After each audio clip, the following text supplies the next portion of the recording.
Welcome to Experimental, the science show where people sniff each other and eat worms.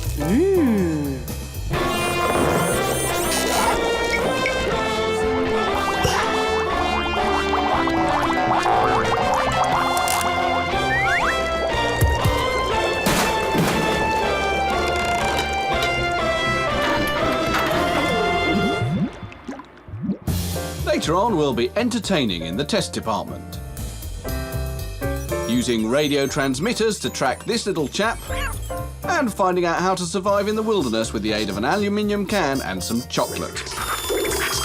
But first, let's bend it with Beckham.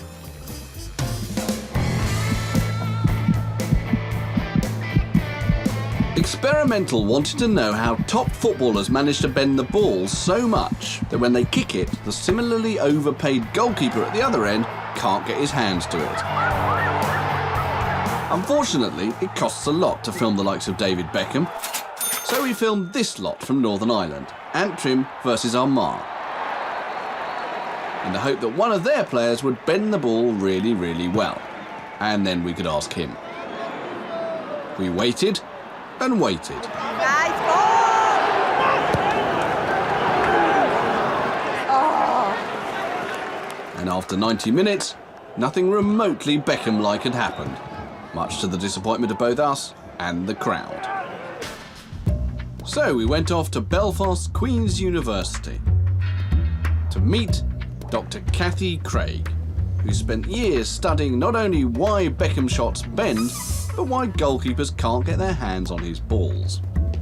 It might not sound like the sort of academic research a great brain should be engaged in, but ball spinning is big business. Spin is really something that is quite difficult to judge, and if you look at lots of sports nowadays, people do use spin to their competitive advantage in cricket and baseball, tennis, all these sports. And like sports manufacturing companies now specifically develop shoes that allow you to put more initial spin on the ball at contact, which essentially will mean the ball will bend more in the air. Being able to spin a football really well means that you can earn a lot of money. So much that Cathy couldn't afford a Beckham type for her experiment, so she settled on the next best thing, an automatic ball bender. It does everything those expensive silver-clad feet can do, and more. So spinning balls essentially create something called the Magnus effect or the Magnus force, which disrupts the airflow around the ball. So imagine that the ball is given side spin. On this hit on this side of the ball will cause it to rotate in an anti-clockwise, counterclockwise direction like this. So what happens is the ball heading in this direction, the air will flow faster around this side than this side, pushing the ball back in towards the goal. This spinning ball creates a pressure differential, the pressure building on one side and reducing on the other. As a result, the ball bends as it heads towards the goal. All very clever, but it still doesn't explain why the bloke with the gloves can't get his hands to it. To answer that question, Cathy teamed up with the University of the Mediterranean to create a virtual bend-it machine capable of bending balls any which way she fancied. All she needed now was a goalkeeper. Sadly, the only thing he has to do is say whether he thinks the ball will go into the goal or not. So don't expect any entertaining dives into the lab wall. Bond? Cool. This experiment was essentially to test the effects of spin in human behaviour. So what are the variables, optic variables, or what do the eyes pick up in terms of information when the ball has spin on it?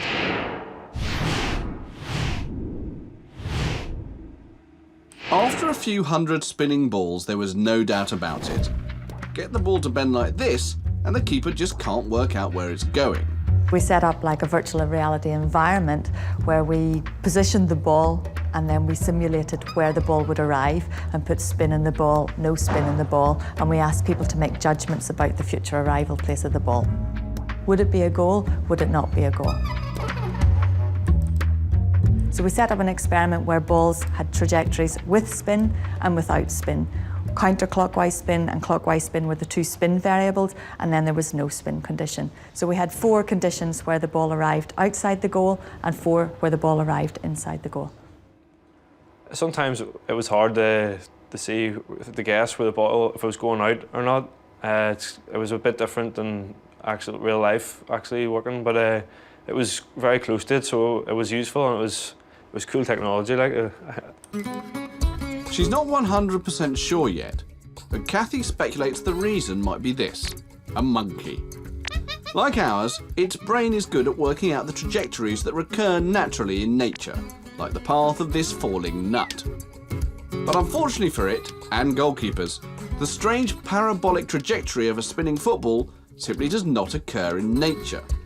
So its brains, and those of its distant cousins like us, are simply not designed to work out where the spinning ball is going to go.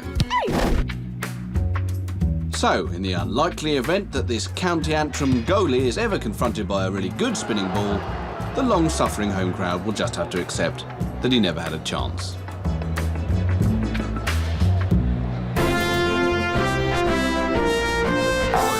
Hello!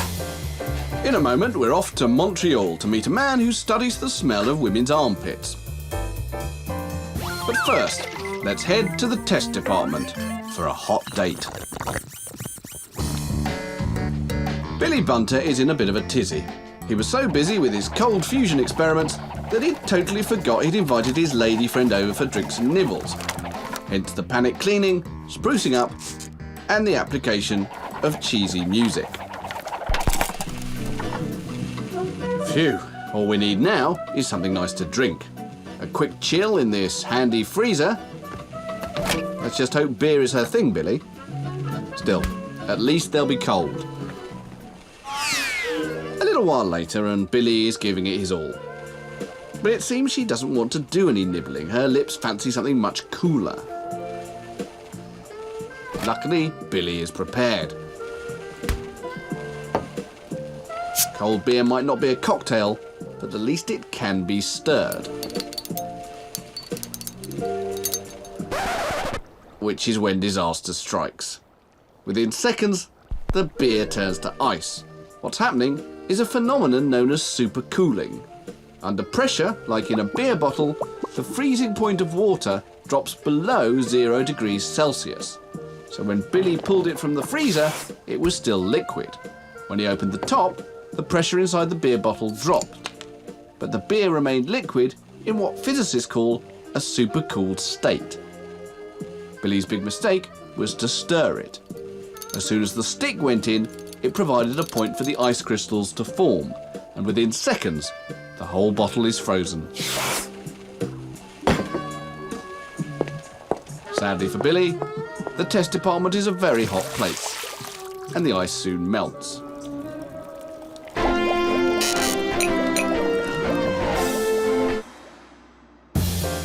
Still to come on Mad Labs, Tally-ho! why birds don't fall off trees when they sleep, the future of food, Don't eat the wing. You hold the wing, make sure that the abdomen kind of pops out between your fingers, and you just pop the whole thing in your mouth. and the randiest dormouse in the world. But before that, it's armpit time. Thank goodness we humans are not like dogs. Unlike them, we only seem to use 2 and a bit of our major senses. Sight, Tom! sound, Tom! Hi! and a bit of touch. See you. The only thing we don't do is this: sniff. Or mark our territory with smell.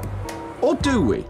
Well, according to this chap, Dr. Johan Lundström, a cognitive neuropsychologist from McGill University in Montreal, we do use pheromones. We know that most species we have looked at, they do use pheromones in a way of communicating.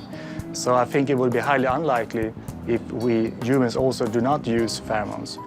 You'll find his lab's a bit of a whiffy place to hang out, because each of these tubes is filled with the body odour of one of his subjects. So again, pen number 1. His theory is that we retain the ability to identify members of our family and close friends by their body odour, just like dogs do, even if we don't know it.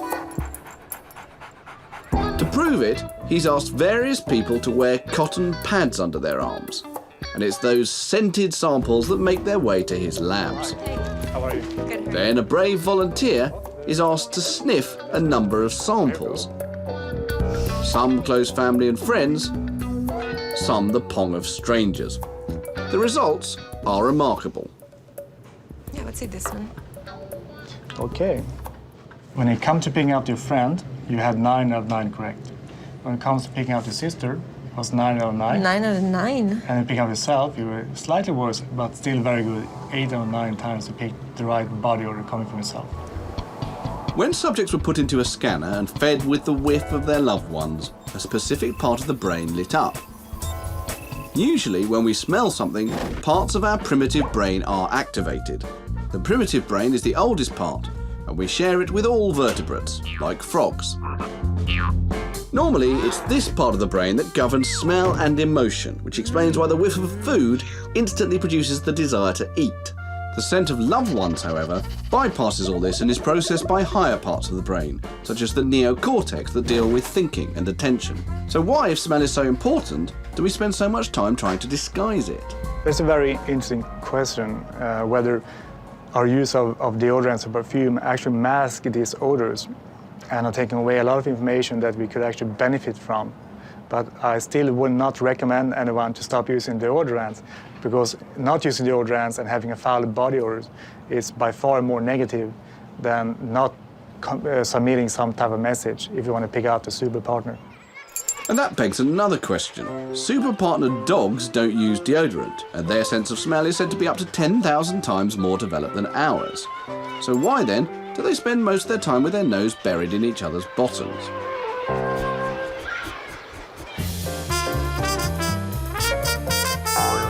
Hello.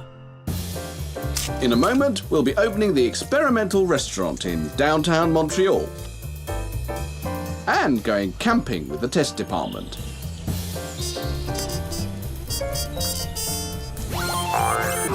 But first, let's meet Brian.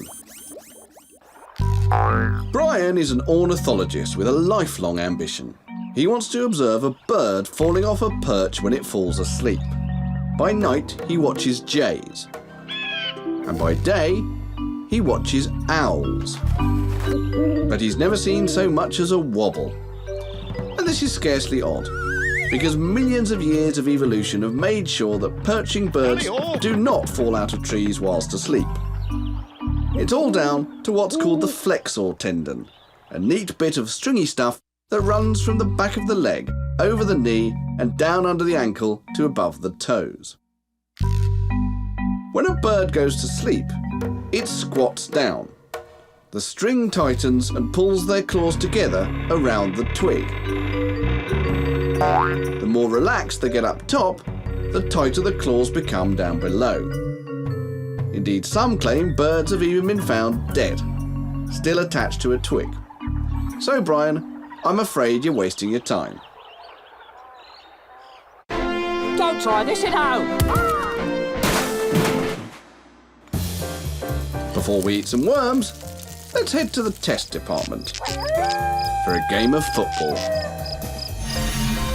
Summer in the test department and our demonstrators have football fever.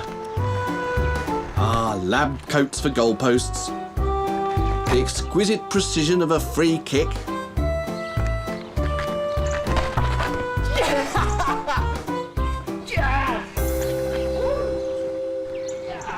but of course, there's always someone determined to spoil the party.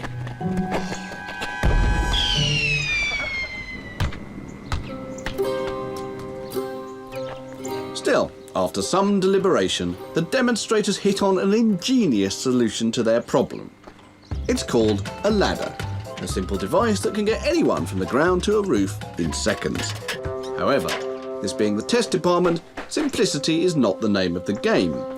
Our demonstrators aren't stupid enough to go up a ladder without fully analysing their physical limitations in order to find out the limits of the safety envelope. Still, they need not have bothered with a blackboard. What they needed was this, part of Lawrence Cliff's 287-page seminal work on ladder safety. Deep within its geometry are contained these pearls of wisdom. A ladder should be placed so that the base is 1 metre out per 4 metres up. It can be made slightly more safe by employing a footer. But if they employed a classical 1 foot on the ground, 1 arm on the ladder technique, useful if you want to eat a sandwich, they'll actually make things more dangerous. This unsteadies the ladder and makes it more likely to flip. According to Clift, The best way to foot a ladder is this. Place both feet on the bottom rung as far apart as the ladder will allow, and then remain as still as possible. Do this, and you can safely get your ball back. Time and time again.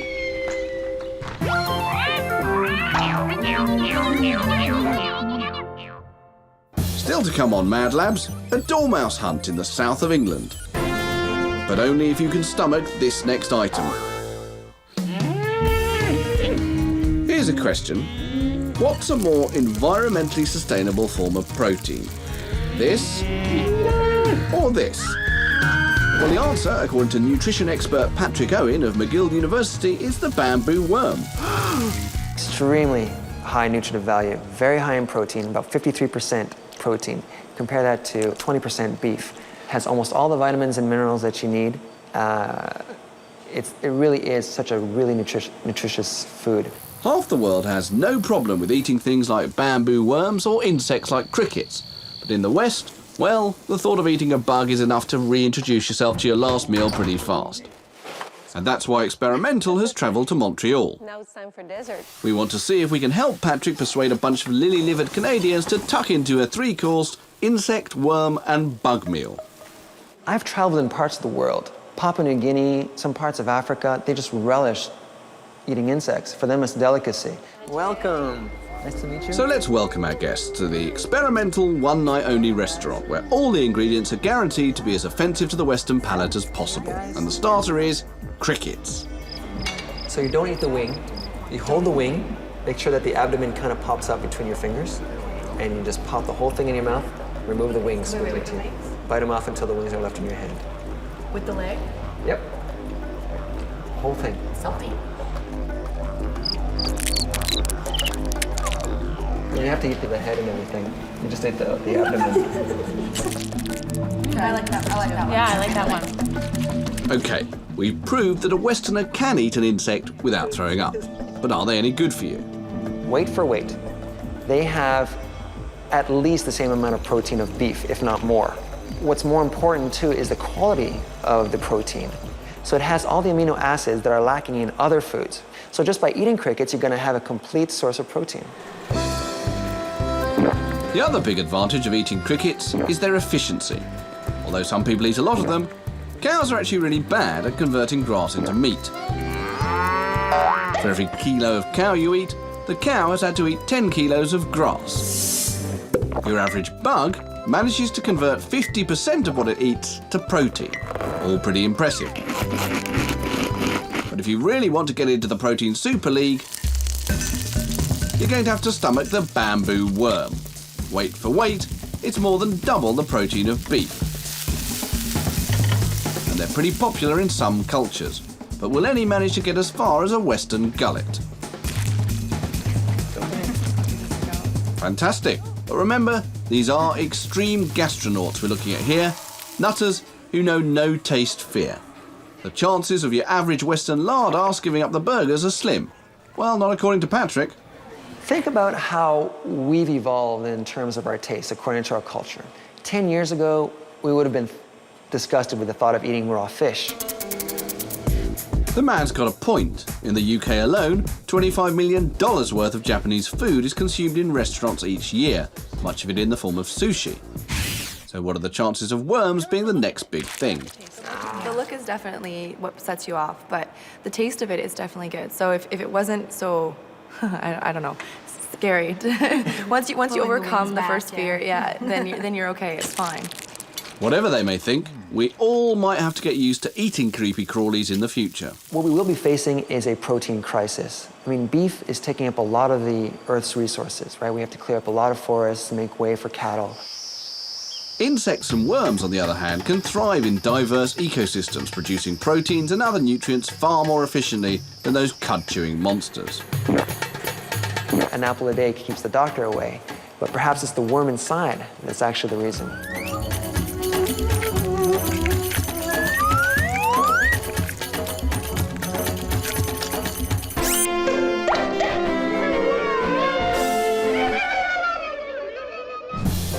Before we leave you, we'll be meeting the saviour of the not-so-common dormouse. and tracking down one of the reasons for its demise. But first, let's go camping, test department style. Are you getting bored of lighting a fire using a match? Well, here's a more interesting way, because we're going to be lighting a fire with a tin can and a bar of chocolate. So how's it done? Well, first, you break up a piece of the chocolate. And of course, you need to test if it really is chocolate. Then use what's left to polish the bottom of the aluminium can. It takes a while, but in about 20 minutes you can turn the can into a pretty good mirror. Now all you have to do is focus the sunlight onto some tinder wood, and with a bit of patience, you'll get a roasting hot fire going. Okay, so it's not as quick as a match, but it's a much more satisfying way of getting your buns toasted.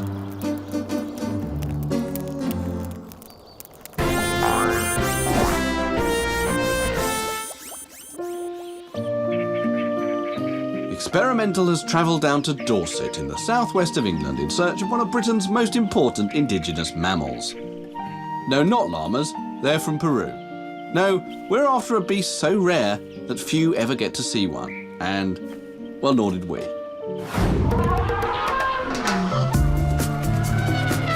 Luckily, we're just down the road from Paynton Zoo. It's full of common species, elephants, zebras, and all those run-of-the-mill type animals. But hidden deep within, under the watchful eye of Julian Chapman, head mammal keeper, they've got what we've been looking for. The finest example of his species, known as Big Daddy. And here he is, Muscardinus avellanarius, better known as the common dormouse, or perhaps more correctly, the exceedingly rare dormouse. What's happened with the dormice is over the years since, for example, the Second World War, probably about 60% of woodland's been felled and ridiculously large amount of hedgerows have disappeared. And these were the places that the dormice lived in. The zoo, along with many others, is trying to reintroduce the dormouse, partly for its own sake, and partly as an indicator of the health of the wider ecology. Happy dormice mean happy plants, insects and birds. By using the dormouse, which everybody thinks is cute and cuddly and very friendly, and they are important as a species, but by using those, we then save the whole woodland and the whole of the hedgerows, which have really been hammered since the Second World War. The idea is to use Big Daddy as a stud to produce as many baby uber dormice as possible, which will be released into the wild and monitored over the coming years. So let's see if he can cut the mustard. Well, this is the daddy's mate. He's about to put them together, and hopefully they'll get on well, and we shall, after that, we shall just leave them to it, I think. Hello. Ah. Well, let's face it, they have only just met, and there are cameras about. But with luck, this marriage will produce dozens of dormice ready for release. But before they go, each will be fitted with a microchip to aid tracking. So a little bleep will tell you exactly where they are, even if you can't see them. Armed with a receiver, Experimental headed into the Dorset countryside once more. Sure enough, we soon had a bleep. At last, the chance to see one of Britain's rarest mammals in its natural environment. Ah, perhaps not. Sadly, it seems that the mouse we were tracking is one of the 275 million creatures that end up inside the gut of domestic cats each year.